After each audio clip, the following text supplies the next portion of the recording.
tonight on Ctv3 News. Cargo flow resumes at the Belize-Mexico border, but how long will it last? The recent blockade sparks economic crisis for importers as Belize struggles with cartel-related disruptions. Orange Walk South Area Representative Jose Mai returns home after successful knee replacement to address spinal issues. Belizeans brace for steep diesel price hike as global tensions drive costs upward. And in Corozal, a chopping incident leaves one man in critical condition. These are some of the stories we have for you tonight in our newscast for Tuesday, March 24th, 2026.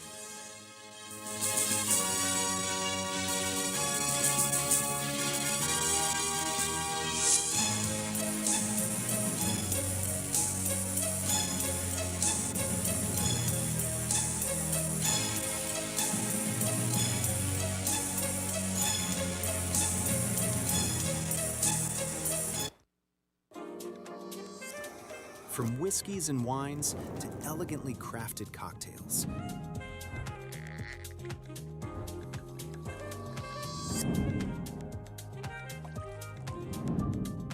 Paired with charcuterie boards and perfectly seasoned steak bites, and much more. Perfect for celebrations, quiet nights, and every special occasion in between. 7 Notes Wine and Spirits, where every sip hits the right note.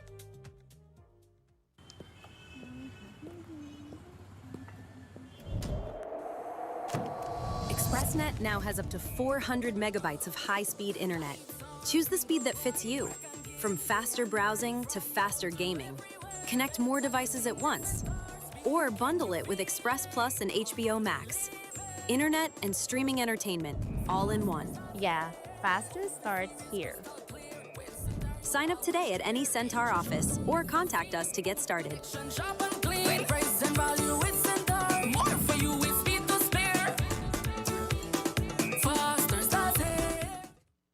They got so much things to say right now. They got so much things to say. The way some people are talking you'd never know, but the most blatant nepotism and fleecing of BTL took place under UDP when Dean Barrow was Prime Minister. Barrow placed his son Anwar on BTL's board in 2009 as soon as he nationalized the company, which would eventually cost Belizeans almost $650 million for shares barely worth $200 million.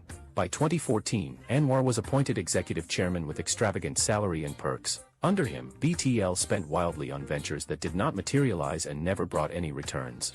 Under the Barrows, BTL's profits plummeted from $38 million in 2009 to $17 million in 2019, and $10 million in 2020, as the company hardly paid dividends to government and people of Belize. Anwar Barrow has no moral authority to talk about BTL, as it was under his nepotistic rule, appointed by his father, that BTL was most blatantly fleeced. They got so much things to say right now. They got so much things to say.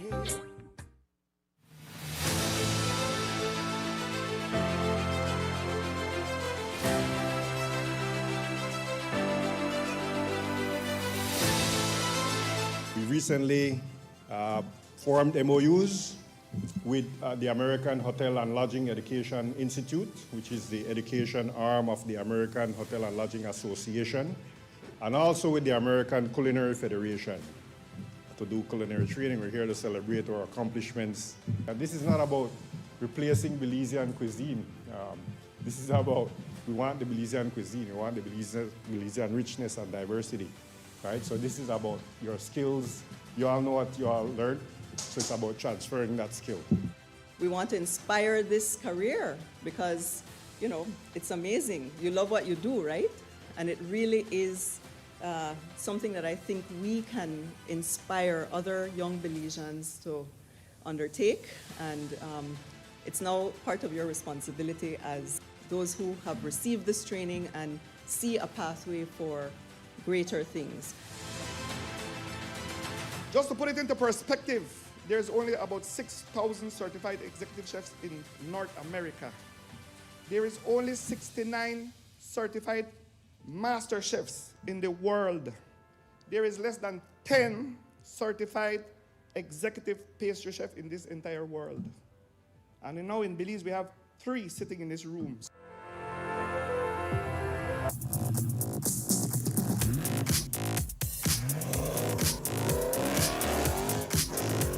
When speed matters, every second counts. Get ahead with ExpressNet. Fast, reliable, ready when you are.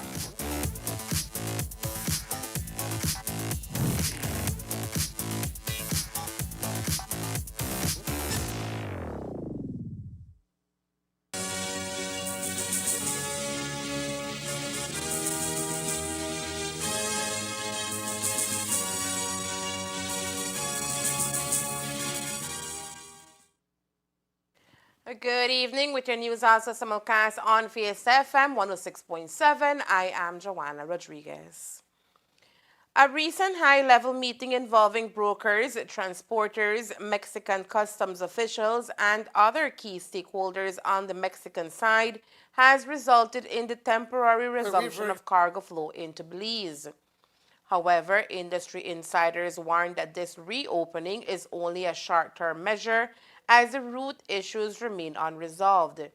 The ongoing crisis at the Santa Elena border has highlighted a troubling shift from security concerns to what many are calling a full-scale blockade of legitimate trade. For days, reports have emerged of criminal groups allegedly blocking cargo entry at the border, creating what importers describe as an economic chokehold on Belize's northern region. Drivers attempting to cross from Quintana Roo into Belize were reportedly subjected to illegal tariffs, with many being denied passage unless they pay bribes. This extortion severely disrupted the movement of essential goods, including food, construction, supplies, and other critical commodities. The situation was further exacerbated by threats and intimidation directed at custom brokers, some of whom were warned against processing affected cargo or risk facing severe consequences. There is no doubt that the blockade, which effectively halted both the physical transfer and the administrative processing of shipments, will have serious implications for the local economy, with experts warning that if the situation persists, Belizeans could soon experience shortages of essential goods and a spike in prices, further straining already fragile supply chains. With all this at stake, today Prime Minister John Briceño told the media his government is dialoguing with their Mexican counterparts at the highest political level. Well, we're very grateful that it has opened, and it's very concerned. We've been dealing this at the highest level. We've been dealing with directly with the government, but also I have direct contact with the office of the president to be able to address these things, because you know sometimes in the bureaucracy things get stuck there. It does not move fast enough. A few months ago, I had sent Ambassador Oliver Del Cid along with our Ambassador Oscar Arno to meet with Lázaro Cárdenas, who is the Chief of Staff in the President's office, for us to be able to, for them to be able to give him a first-hand view of what really is taking place at the border. You know, when in bureaucracies we give a report and it goes up the channel, it's always being sanitized that by the time it gets to the highest channels, probably you do not get a full understanding of what's really is happening. And so for me, it was important for us to be able to get directly to the president. That's when they sent in, I think about 10,000 troops came in, federal and state, and they went and they managed to go after a lot of these people. Of course, as soon as they left, and these guys come back again. We have been talking again to the officials at the border, and we felt that we were not getting anywhere, and so we again sent a message directly to the president's office a few days ago. So I'm happy to note that this has been cleared up. But I think that sooner or later I will probably have to try to see if I can have a meeting with the president to say that this matter is getting really out of control, and that they would probably see if I could urge them if they could put a permanent presence at the border to ensure that trade can be facilitated in and out of Mexico. Carter tackled this serious issue. PM Brisena says he will continue insisting on U.S. assistance. We have to continue to engage the American government. That, you know, I remember way back when I became Prime Minister in 2020, at my first meeting with the people at the officials at the U.S. Embassy, the question to me was, what is it that keeps you awake at night? And I told them the cartels, because you know, we cannot afford to get them into this country, because the minute they get in, it will be very difficult to get them out. So we've been appealing to them to help us, and I hope that pretty soon they'll be able to give us, they've been giving some help, but we need some serious help with equipment, with intelligence, you know, with transportation, mobility, to be able to move from the north to the south, you know, in a very short time. And so that is the real help that we need. Also, probably the Americans can help put pressure on the Mexican, on the Mexican government to say that, you know, whilst you're looking at the north, you have to ensure that you could keep the south clear from these people, because once they get in, it's difficult to get them out. But PM, how do you see the U.S. actually listening to Belize's request? Because you've had the ear of Mr. Rubio already, even though brief, but I imagine you were able to outline clearly what our difficulties are. Well, again, you know, it's a huge bureaucracy that by the time it gets all the way down, you know, they're not given that urgency. And we need to recognize that, the U.S. have some serious issues that they're dealing with at this moment. For instance, Iran, you know, that the war out there in Iran and in the Middle East, and it's spreading. And unfortunately, it's small countries like Belize will have to pay the price. So we just have to continue at it, and can't give up, and to keep, whenever we meet, to repeat to them the challenge that we face and that we need their help. The Santa Elena border, a vital link between Belize and Mexico, now stands at the heart of growing concerns over cartel influence spilling into legitimate trade channels, threatening not only economic stability but also regional security. Motorists and businesses throughout Belize are preparing for a significant spike in diesel prices, with the pump rate set to jump by $2.50 per gallon at midnight, an increase of approximately 20%. This development follows a recent surge in premium and regular fuel prices on March 13, 2026, intensifying financial strain on consumers already grappling with rising living costs.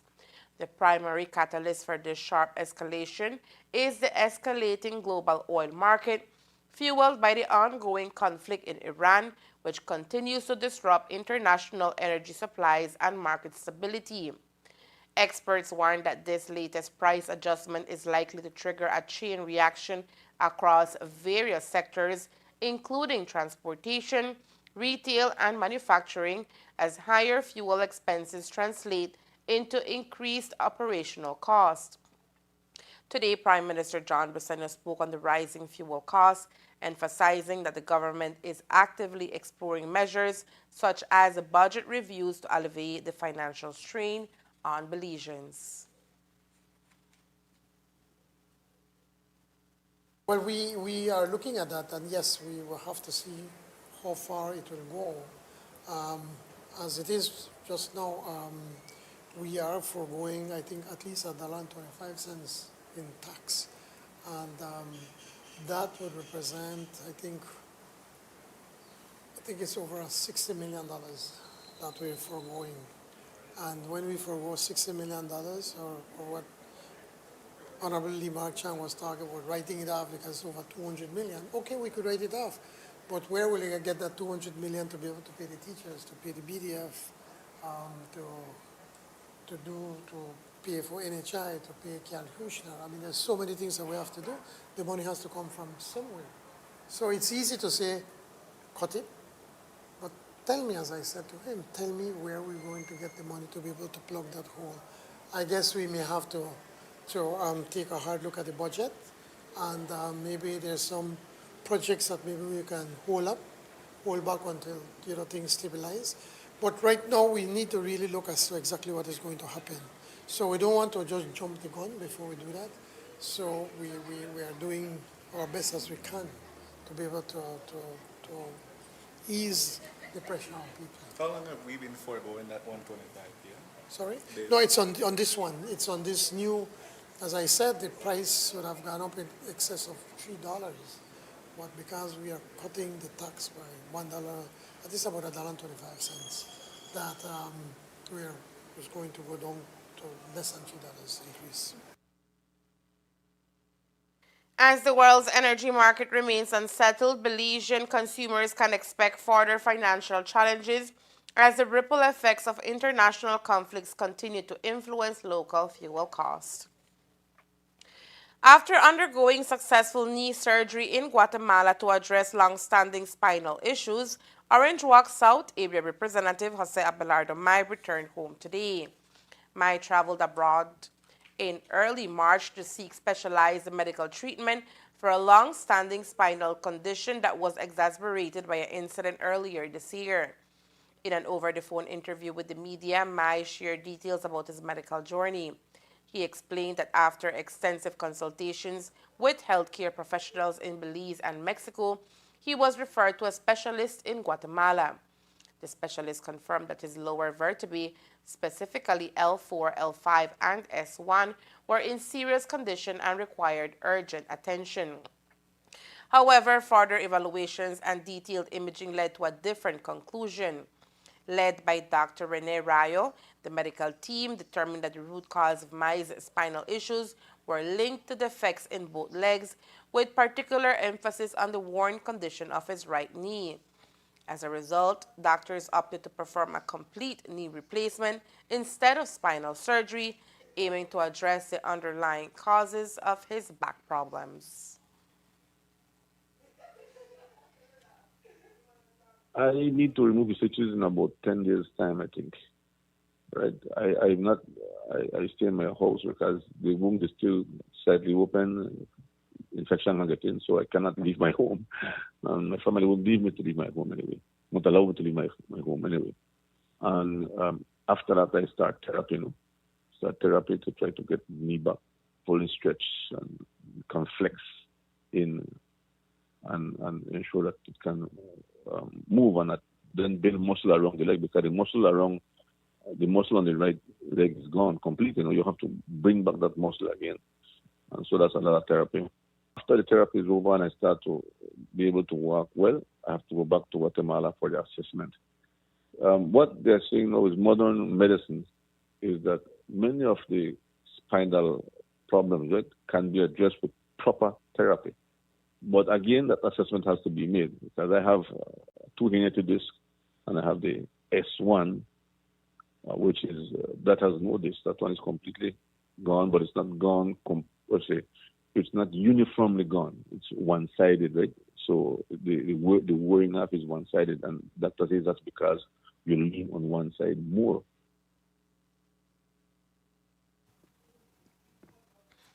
With therapy being the next step, Mai expressed hope that the knee replacement would alleviate pressure on his lower spine by promoting better weight distribution.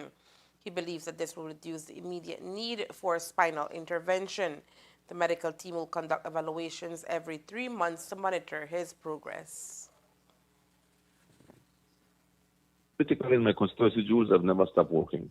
I am in the hospital in Guatemala, and my people in the villages are working. As a matter of fact, right now we're expanding the village in Trinidad. They send me photographs every day. I make telephone calls. I coordinate from my home. I'm very good at doing that. The same thing I do with my farm. My son is on the farm. I coordinate by telephone. And as to coming back to the ministry, that's entirely on the Prime Minister. He knows the caliber of minister he had in agriculture. My passion is around farming and farmers. I think everybody knows that. And I think I bring a lot to the productive sector. But again, Jules, that is rests on the Prime Minister. Following the procedure, Mai spent 16 days in Guatemala recovering before returning home. Considering a time frame of 2 to 3 months for full recovery, what implications does this have for Mai's political career? And does he envision himself returning to the cabinet in the near future? According to him, despite his current health condition, work in Orange Walk South continues uninterrupted. As for regaining a cabinet seat, he states that the decision ultimately lies with the Prime Minister. I think that Belize's strength and potential is only in two areas. We're not a country that is rich in minerals and petroleum. We're a country that has two important things: land and people. And so the potential is with the people and with the land of this country and the natural resources, which I think Anthony Mahal is doing a hell of a job in the tourism sector. But so we must give priority where the potential is, and that's agriculture. We have a lot to grow agriculturally, and we have a lot of challenges. The war right now in the Middle East will see increase in prices of oil, fuel, fertilizers, agro inputs, and so we are going to face serious challenges in the very, very, very near future. And so I believe that we have to have our mindset of the best people to do the job in the country so that we can move the country forward. So I am very optimistic that given the conditions that the world is going through right now, we can still do a lot in this country for agriculture. Mai was also asked why he chose to have his surgery in Guatemala rather than in Merida, where he was first diagnosed with his ailment, and whether his decision was influenced by concerns about the cartels. I was in Merida in Tizimin last month and a half. I went for the Agro Expo, Cattle Expo. As a matter of fact, I was with some personnel of the Ministry of Agriculture.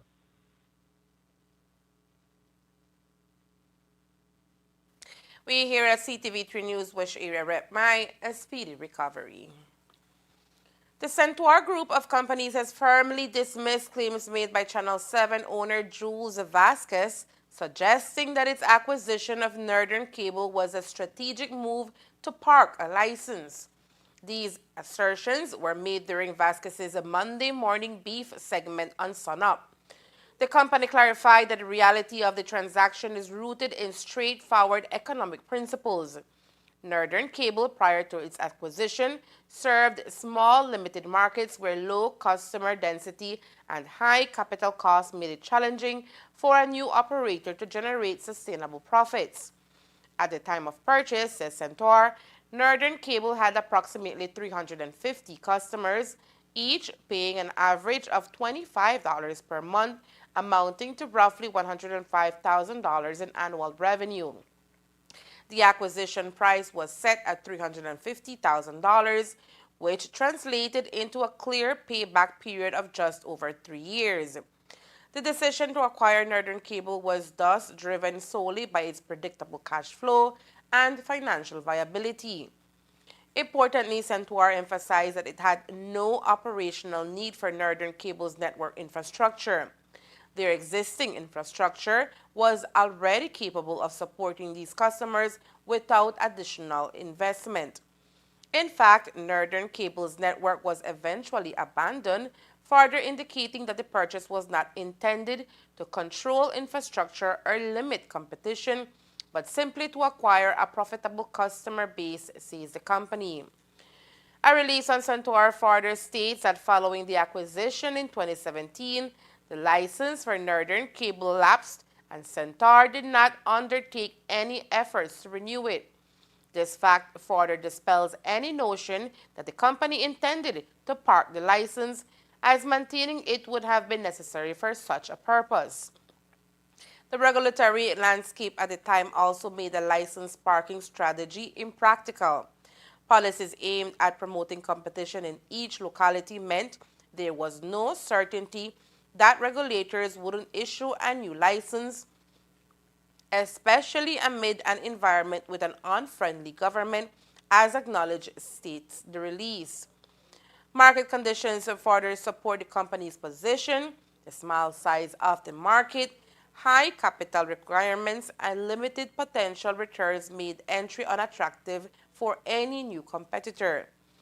In summary, Centaur says its acquisition of Northern Cable was a sound business decision based on financial fundamentals, not an attempt to hoard licenses or control infrastructure. The lack of new competitors reflects market realities rather than any anti-competitive intent. Coming up next, we take you to Belmopan for day 2 of the 2026 budget debate. Stay tuned. The Orange Walk Town Council is inviting applications from suitably qualified and motivated individuals to fill 5 garbage fee collector positions within our revenue department. Minimum requirements: high school diploma, friendly and people-oriented personality, tech-savvy, must own reliable transportation, preferably a motorcycle, honest and dependable. Interested applicants are asked to submit the following documents: application letter, copy of high school diploma, valid social security card, 2 character references. Applications must be submitted in person to the Orange Walk Town Council office by February 20th, 2026. Join our team and contribute to keeping Orange Walk clean and organized.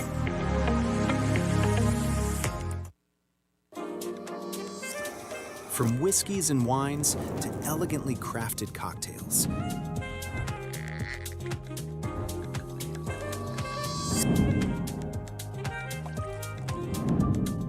paired with charcuterie boards and perfectly seasoned steak bites, and much more.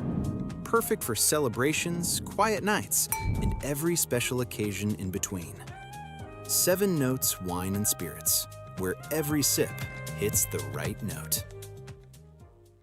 The Civil Registry Department and Vital Statistics Unit provides comprehensive information services to assist citizens in obtaining official documentation related to key life events. You can apply for birth, death, marriage, adoption, or deed poll certificates for records that have already been registered. You can also request tailored information extracts or certified copies of documents about specific life events. All Vital Statistics information services are available through the new Civil Registry and Vital Statistics System, CRVS. You can complete all services online from the comfort of your own home, or if you prefer face-to-face interaction or need additional support, you can visit their nearest office to complete any service. The new CRVS, digitally connecting citizens to all vital statistics services. Visit crvs.gov.bz today to access our services.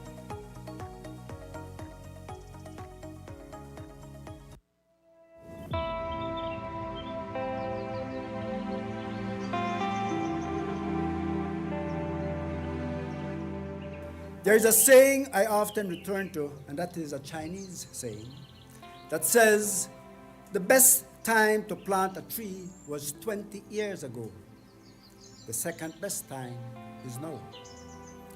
Today, Belize chooses now, because Belize has always lived under the shade of the tree.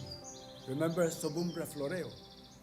Our forests, mangroves, rivers, and farms are not just features of our landscape, they are part of who we are as a people.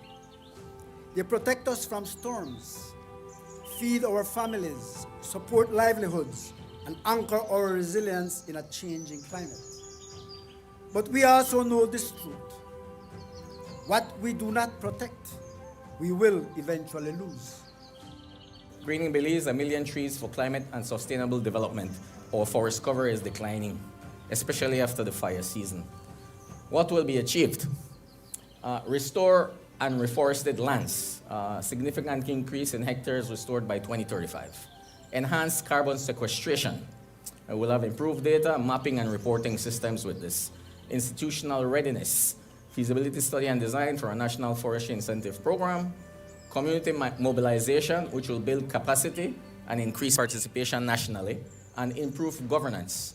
For all environmentally conscious individuals and groups, CBOs, NGOs, community organizations, universities come in to do their part to plant trees to assist in the restoration initiative for the country of Belize.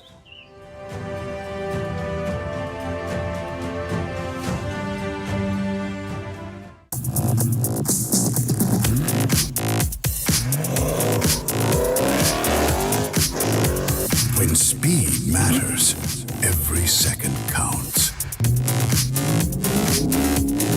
Get ahead with ExpressNet. Fast, reliable, ready when you are.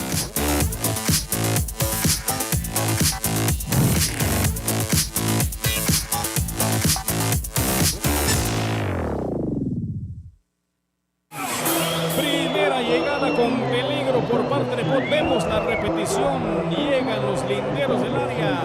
La número 7 llegó con todo. Pot.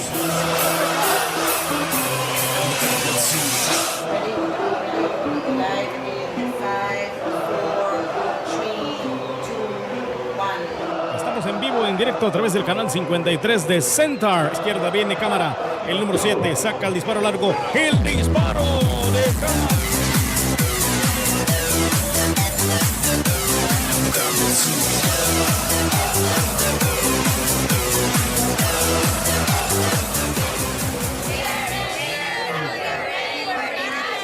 Nosotros somos los campeones, estamos listos para National.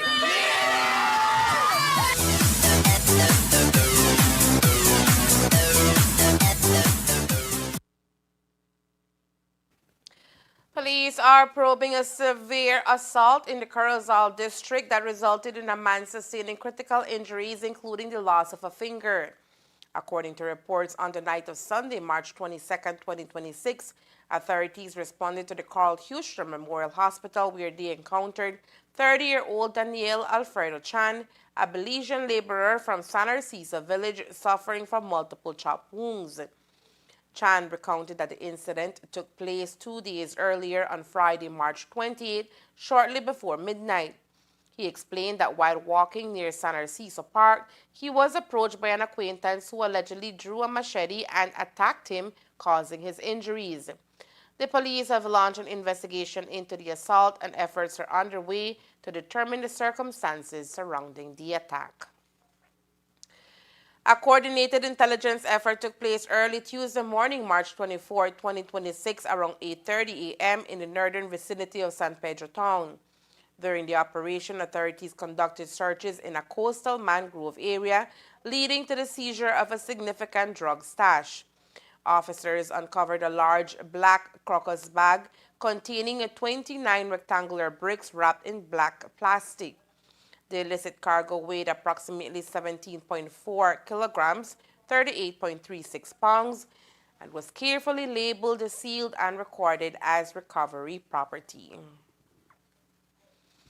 During a special general meeting held on Sunday, approximately 75% of BSAFA members rejected a settlement proposal put forward by Belize Sugar Industries BSI and Tate & Lyle Sugars TNL, which requires BSAFA to permanently and irrevocably withdraw a current lawsuit against both entities and waive all rights of fair trade premiums for every crop year prior to 2026-2027, including 2023-2024 and 2024-2025, relinquish the awarded cost, release BSI and TLS from all past and future claims related to these issues, and maintain strict confidentiality on the agreement's terms.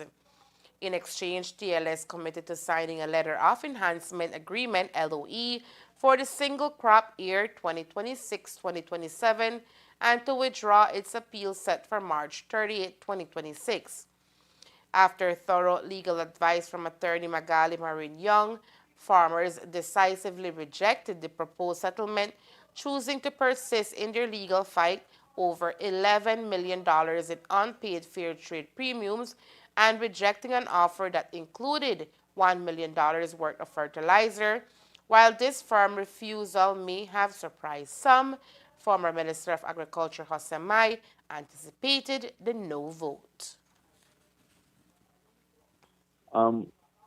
Jules, the sugar industry is very complicated. is very complicated. The matters surrounding industry is very, very complicated.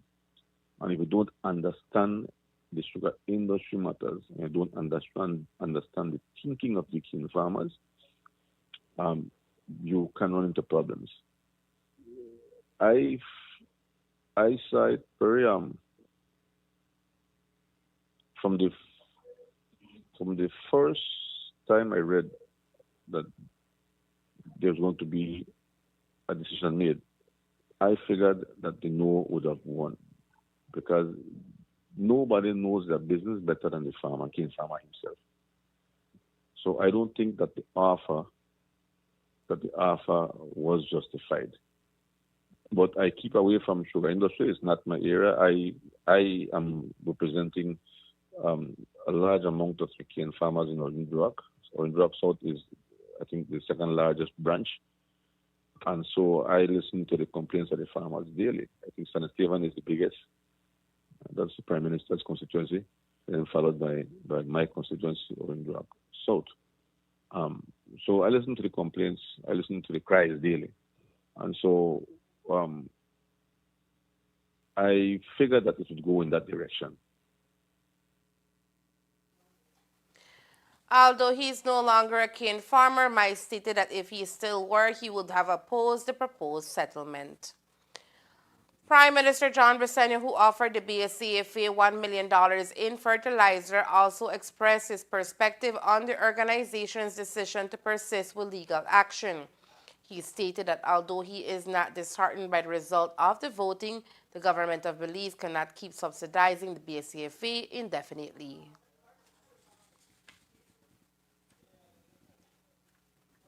Not necessarily. I think, as I said earlier, it's a decision that they have to make.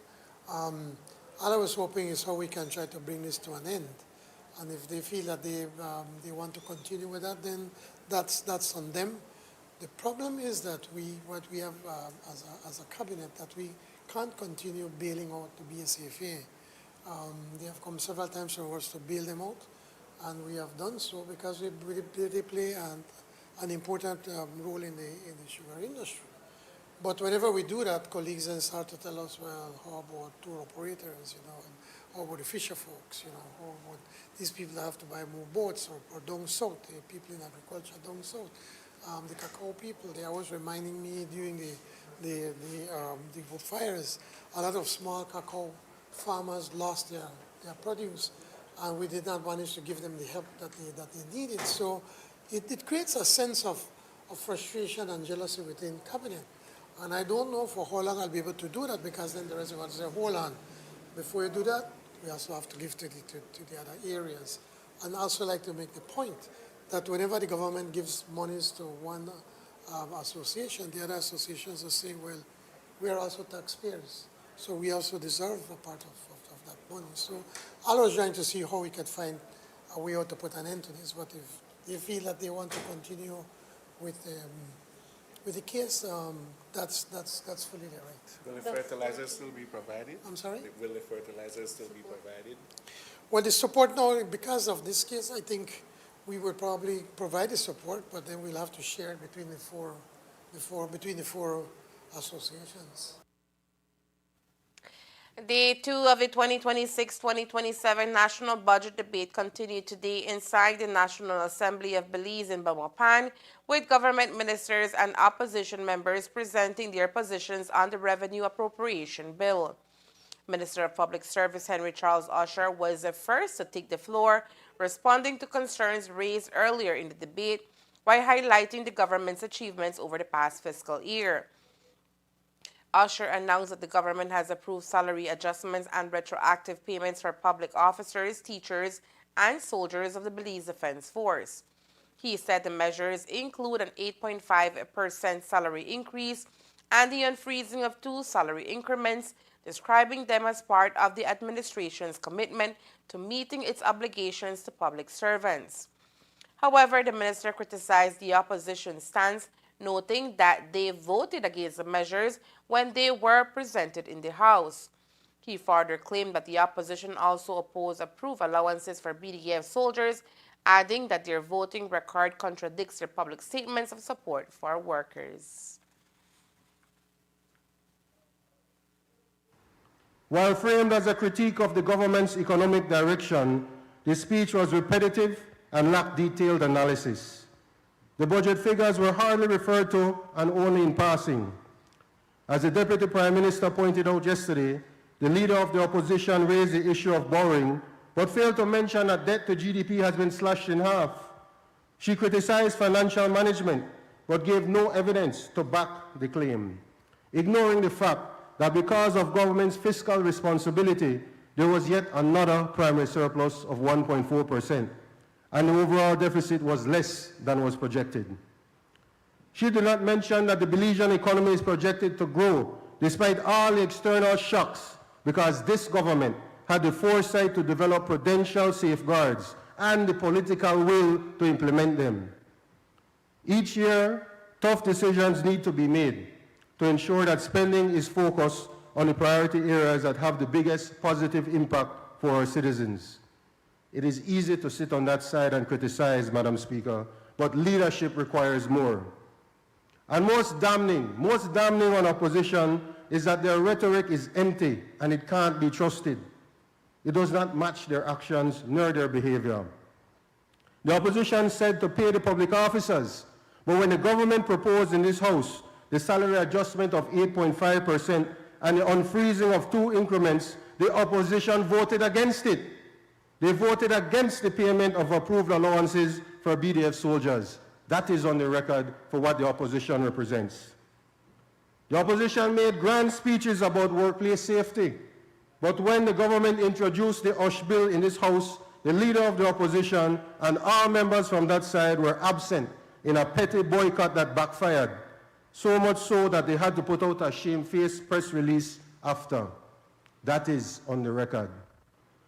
Well, Madam Speaker, I am proud to say that the government of the People's United Party delivered for the public officers, teachers, and soldiers and approved the salary adjustments and the increments.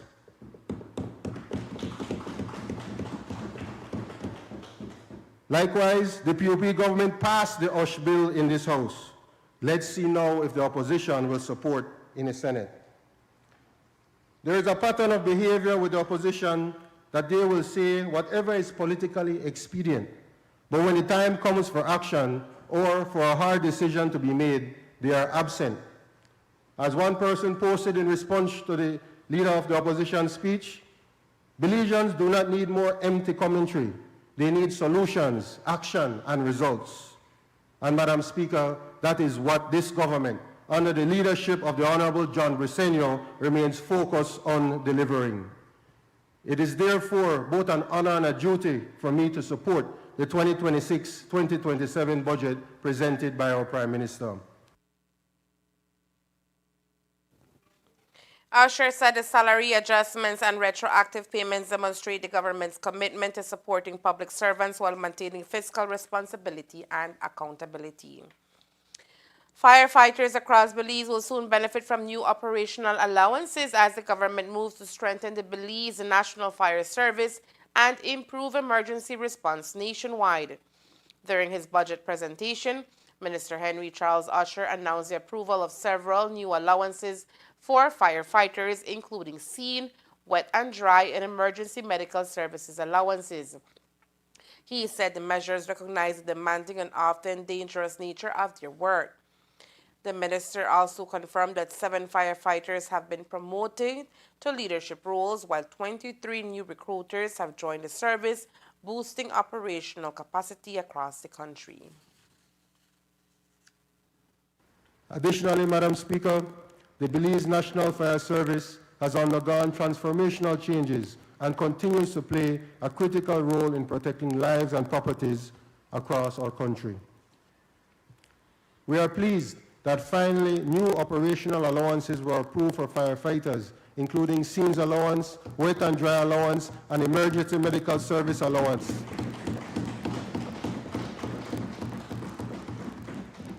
By approving these allowances, Madam Speaker, it is a recognition of the demanding nature of the work of the members of the National Fire Service. 7 firefighters were promoted to leadership positions, and 23 new recruits joined the service, strengthening operational capacity nationwide. The department has also expanded its emergency medical services, with EMS operations in the Cayo district now responding to more calls than fire incidents. Through strong international partnerships, the fire service also received $3 million in rescue equipment and operational tools from United States Embassy, significantly strengthening national emergency response capabilities.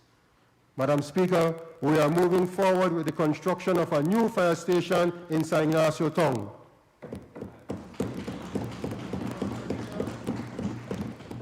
And as mentioned last year, we are moving forward with the construction of the National Fire Headquarters.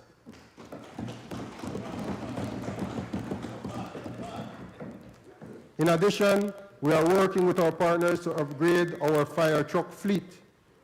These investments represent a renewed commitment to the National Fire Service and to the safety and security of our communities.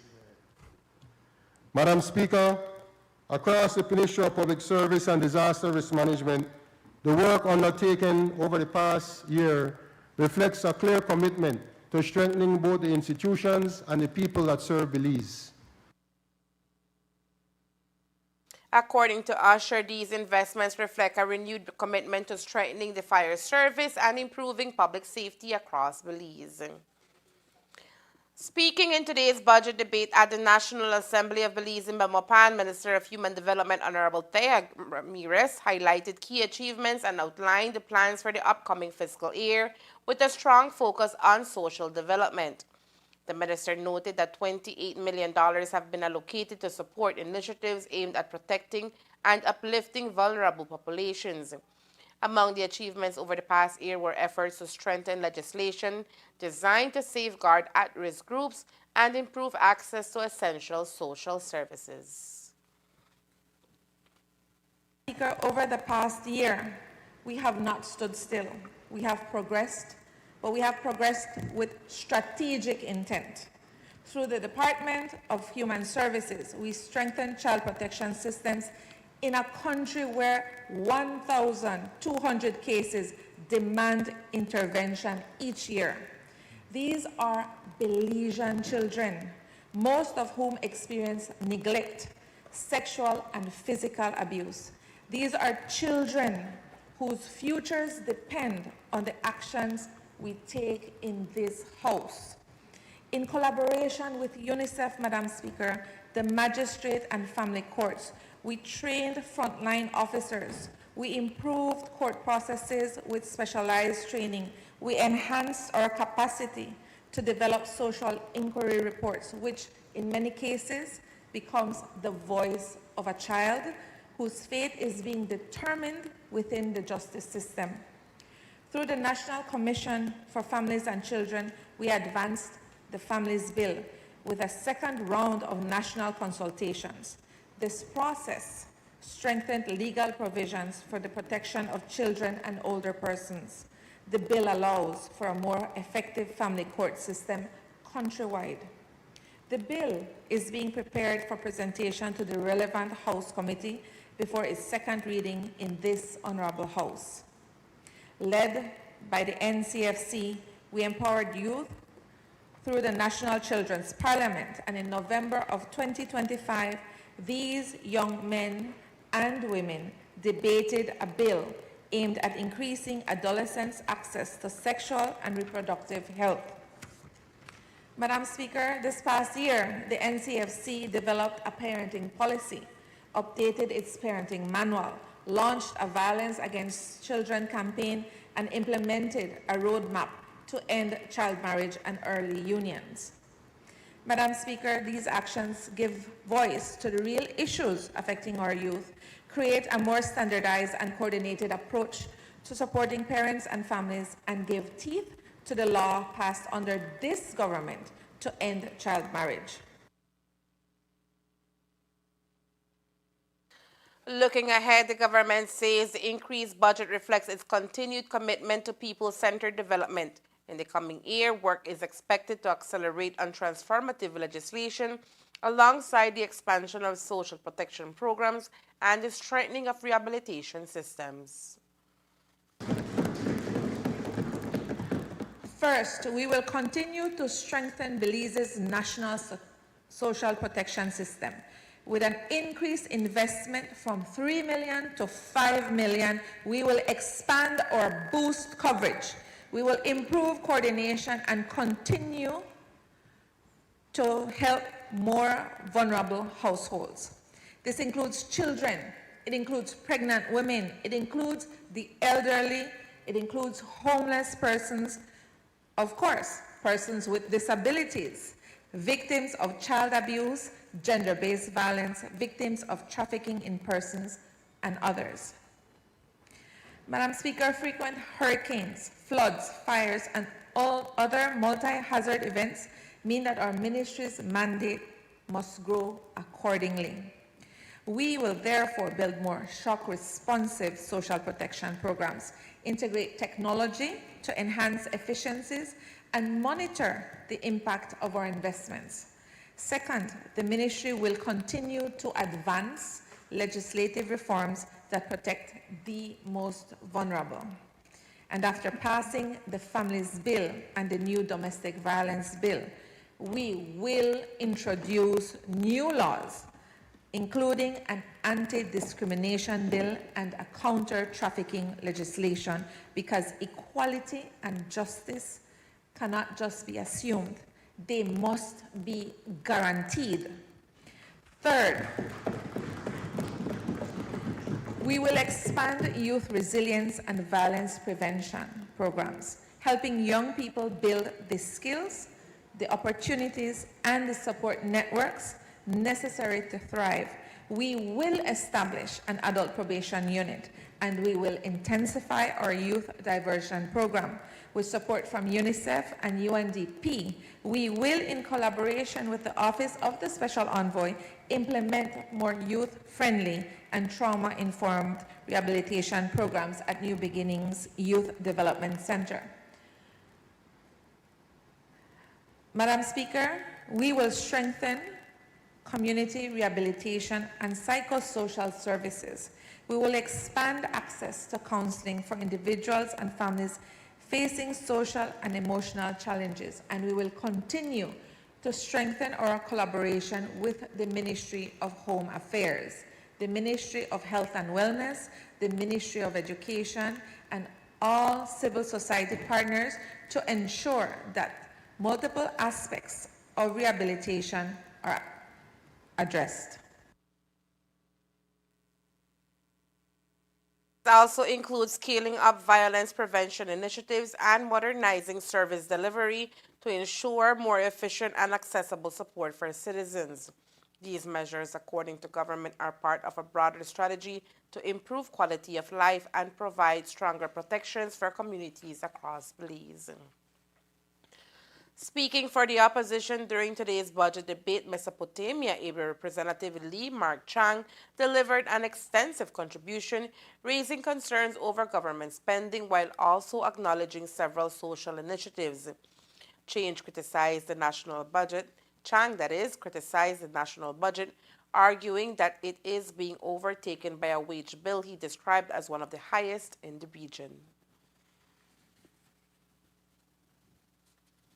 He tells us Belize economy grew by 3.5% in 2024, but growth slowed to 1.9% in 2025, and with projections at 2.3% in the coming year. Madam Speaker, that is not acceleration, that is a cooling economy.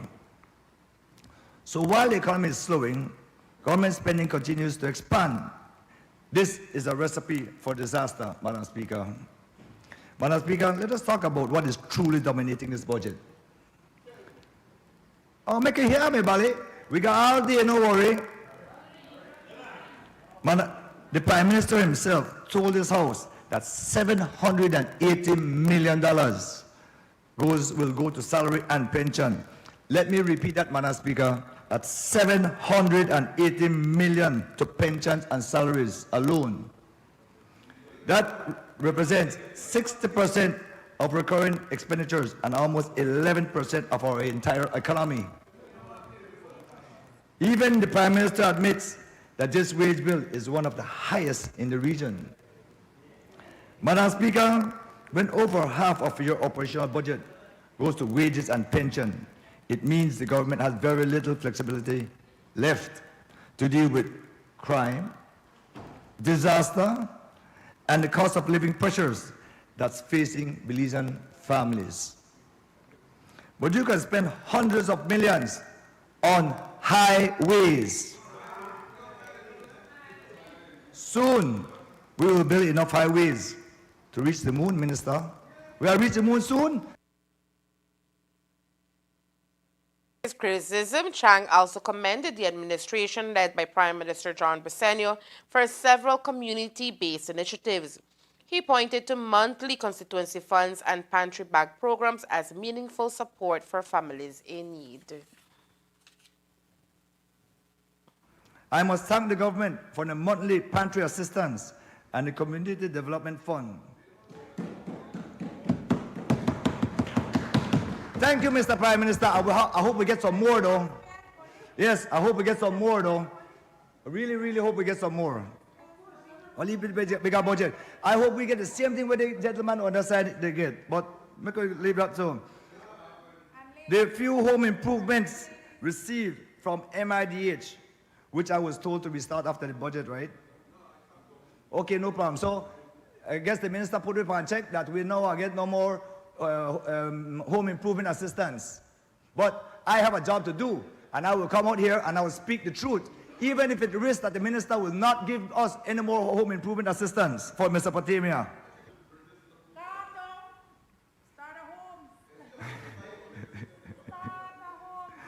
I really hope that each constituency gets their fair share of what the other PUP divisions get. Just like I wanted to thank the Prime Minister of all the stuff that I want to get, I wish we could thank him for the same thing. And I try to thank him right now too. Right? I will do it. Right? I believe that if the Prime Minister does good, I will say yes. If the Prime Minister does bad, I will say no. Right? Good.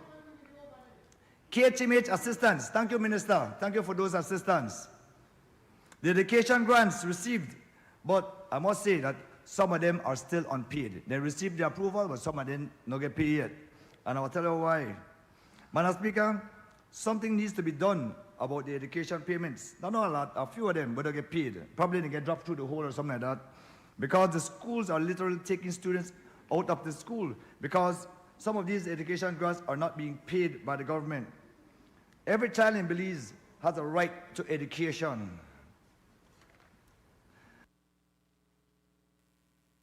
Remarks follow similar statements from opposition leader Tracy Panton, who also publicly thanked the Prime Minister and recognized aspects of the government's work during her contribution to the debate. And there is more news after the break. Stay tuned. From whiskeys and wines to elegantly crafted cocktails.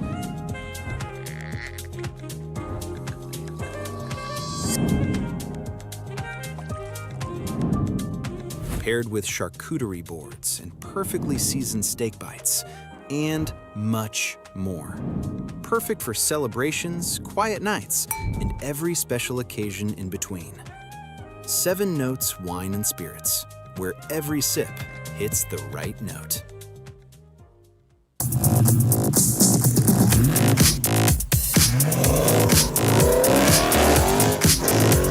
When speed matters, every second counts. Get ahead with ExpressNet. Fast, reliable, ready when you are.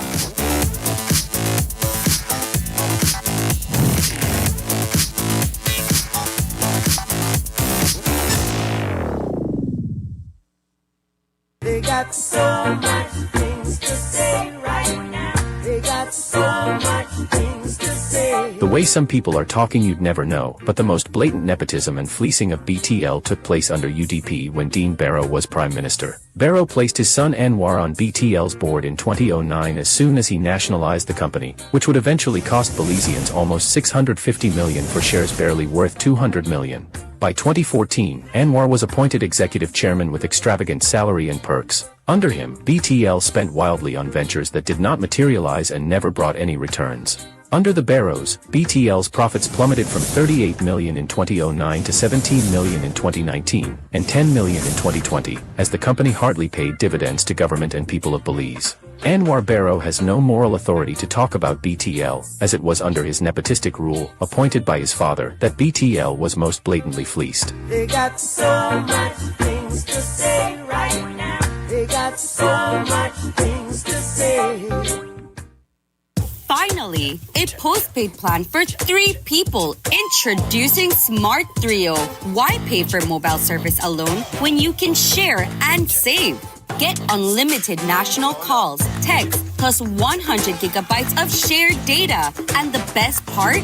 It's only $135. That's right, as low as $45 per person. Perfect for small families, couples, or close friends. Smart Trio. 3 lines, 1 smart choice. Sign up now and you could win a Trio getaway to San Pedro for 3. Visit us at www.smart-bz.com for more information or sign up at any showroom today. Smart, bringing people together.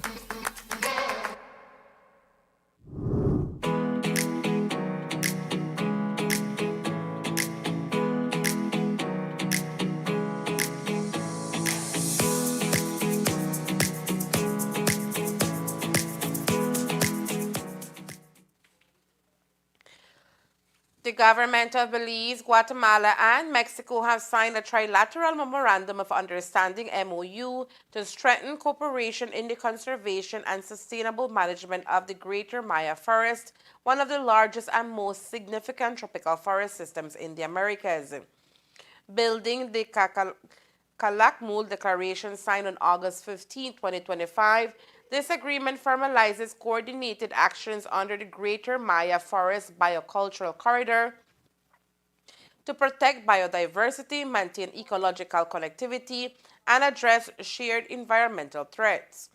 For Belize, this marks a critical step in safeguarding natural assets, strengthening climate resilience, and reinforcing its role in regional environmental leadership. For the period 2026-2027, the countries will prioritize joint monitoring and enforcement, including coordinated protection of key species such as the jaguar and scarlet macaw, which are vital indicators of ecosystem health. A central focus on the MOU is the direct benefit to local communities. The initiative promotes sustainable livelihoods throughout regenerative agriculture, community-based tourism, and renewable energy, ensuring that conservation efforts translate into tangible social and economic opportunities, particularly for forest-dependent and indigenous communities in Belize. The MOU will maintain in force for an initial 5-year period with an option for renewal. It reflects the shared commitment of Belize, Guatemala, and Mexico to long-term environmental stewardship and to work collaboratively in protecting biodiversity and ensuring the sustainable management of the Greater Maya Forest Biocultural Corridor. The 3 countries also call on local stakeholders, civil society, and international partners to support and join this collective effort to expand conservation impact across the region. The Belize Department of Civil Aviation, in collaboration with the Federal Aviation Administration, FAA, is hosting a 3-day aircraft classification rating, pavement classification rating, ACR-PCR system, and a far-field workshop aimed at enhancing aviation safety and infrastructure standards across the region. The primary objective of this workshop is to strengthen the capacity of participating states in implementing the ACR-PCR methodology. Participants will benefit from a hands-on training approach utilizing FAA software methodologies and standards. In addition, aviation engineers will deliver presentations on key concepts in airfield pavement design and operational maintenance. The workshop brings together aviation professionals and engineers from Belize and various Central American and Caribbean countries, fostering regional collaboration and knowledge sharing. This initiative underscores a collective commitment to strengthening aviation safety, improving infrastructure resilience, and ensuring compliance with international standards. And that's the news. We invite you to join us for another newscast on Wednesday, March 25th here on Ctv3 News and Fiesta FM 106.7. Remember that to read a text version of the news, you can visit our website at ctv3belizenews.com. You can also log on to our Facebook page for current stories at facebook.com/ctv3belizenews or our YouTube channel at Ctv3 News BZ. From all of us here at Ctv3, thank you for watching and listening. Good night.